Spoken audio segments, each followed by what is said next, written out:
In this chapter, we're going to be discussing the concept of generic programming. Generic programming allows us to define classes and methods and defer specifying a data type until defining runtime code that uses the class or method in question. The reason we want to do that is to make our classes and methods more flexible so that they can handle multiple data types. A simple example will help explain this concept, and we'll be defining that example in the next two lessons. So let's get started. We're going to create a list class, and this list class will allow us to create a list of items. It could be a list of items we need from the grocery store. It could be a list of phone numbers. It could be a list of grades. It could be a list of the amounts we spent at the grocery store. It could be lists of anything. And because of that, we don't want to tie ourselves down to a specific data type when we create the data structure that stores the items in the list. So the way we get around that is by using generic programming. The way generic programming works is in the definition of a class, we specify a type placeholder.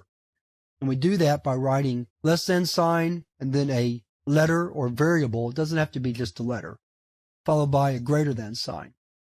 This letter, the letter T in this example, is a placeholder where the data type will be provided later on when we write code that uses the list class. But when we're just defining the list, we defer specifying a data type by using the type placeholder. So to continue on with the definition, we need to create an array field to store the elements of the list. And here's where we use type placeholder. So our field is called data store, and we know it's going to be an array because we put open and close brackets right here. But we're not specifying the data type by putting a placeholder value in instead. We also need a field to store the size of the array, and we need a field to store the current position inside the array as we add or remove elements from the array and from the list. So those will be our fields. Now let's define at least just the constructor. And in fact, that's how we'll finish this lesson, by defining the constructor. And then we'll go back in the next lesson and flesh out the definition a little bit more and test the class. The constructor has to do a couple of things. First of all, we have to decide the size of the list, so we're going to pass that in when we instantiate a new list object. We'll set the current position to 0, and then finally, and most importantly, we have to initialize data store, our array. And that involves a little trick.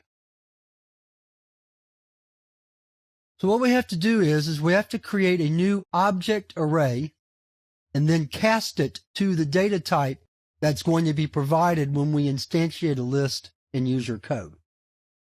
But for now, we use T as a placeholder for the type that's going to be defined later. So I know that looks a little odd, but it's the only way we can correctly initialize the data store field. And that's all our constructor has to do, so we'll finish that up, and then we'll finish up our class definition for now. So let's compile it very quickly to make sure that it works. And understand that there's going to be a couple of notes that we're using an unchecked code, and we can't really change anything about that. So let's give it a try here. So there's our note that we're using an unchecked or unsafe operation. Understand that in real life, we would not create a class of this type because there are much better list-type classes defined in the Java libraries. This is only to demonstrate how generic programming works. So with that, we're going to wrap up this first lesson, and we'll move to the next lesson where we're going to continue the definition of our list class.